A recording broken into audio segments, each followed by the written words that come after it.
noise produced by distortion add brilliance and edge to the sound. Thus, the resulting tones produced by the interval combinations of power chords create additional low frequencies, adding weight to the sound. End quotes. So, I know all of you are familiar with the power chord, but anyone else? Have you ever felt a power chord in your hand just to feel that feeling? You have.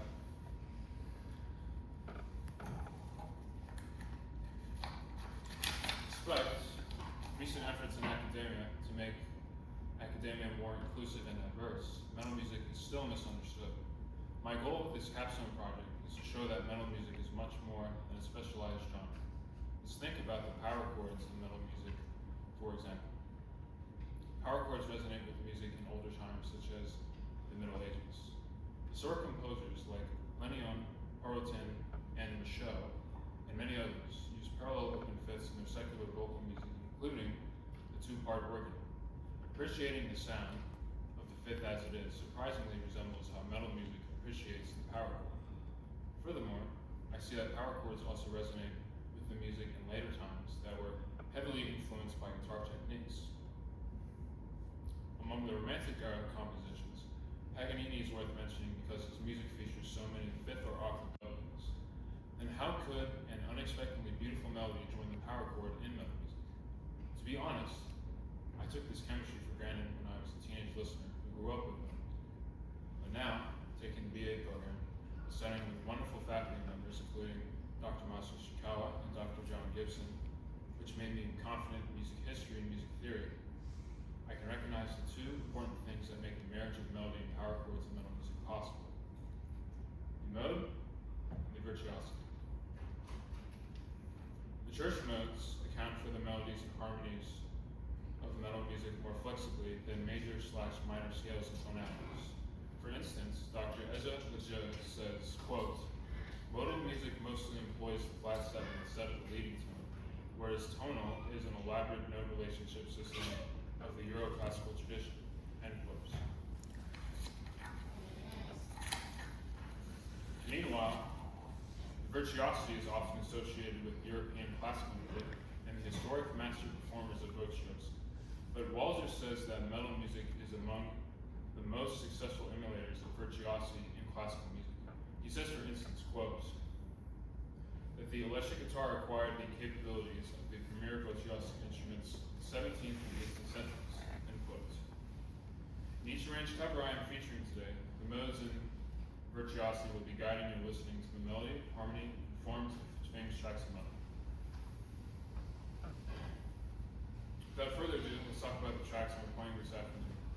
I'll be playing the piano arrangements of these tracks, which originate from the iconic metal bands such as Death, Carcass, and Aqua. All of these tracks feature several instances of church modes in various parts, especially the guitar solos are incredibly virtuosic, as evident even in the piano arrangements.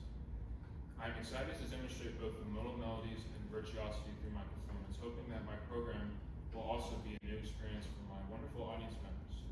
In addition, I will be playing an arrangement of Jasmine's Lullaby by 7/7 Plagues in my composition to conclude the performance. The first song I'll be playing is Crystal Mountain by Death, and is from an album called Symbolic, hence the name of my presentation, Symbolic Reversal. Crystal Mountain was written by Chuck Schuldiner, a founding member of Death. Schuldner's virtuosic ways of writing melodies as well as solos was a great part of the band's progression.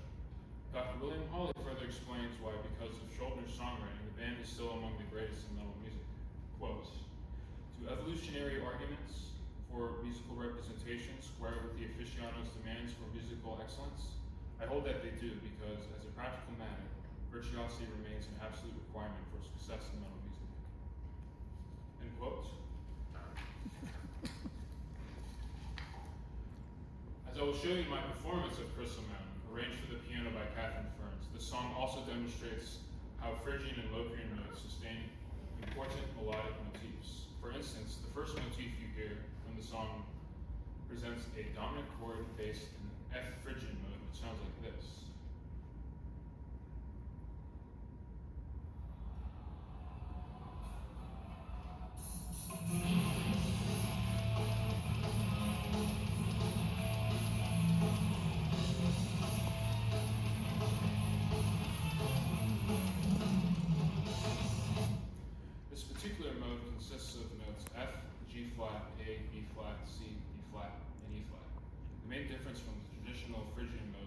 augmented second between G flat to A, which would not be found in the traditional versions such as G flat to A flat.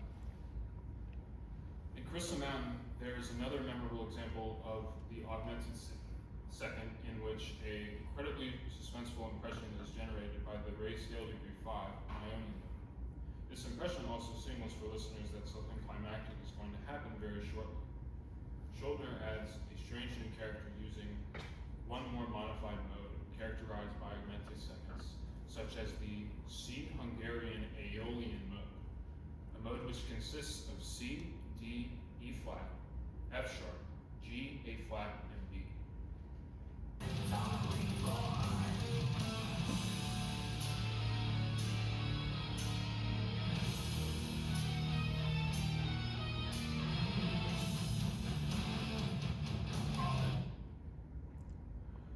Before moving on and talking about the next song, one last example I'd like to mention from Crystal Mountain is a passage in F sharp Phrygian and G sharp Locrian, demonstrating the typical flexibility as well as the energy of metal melodies and harmonies.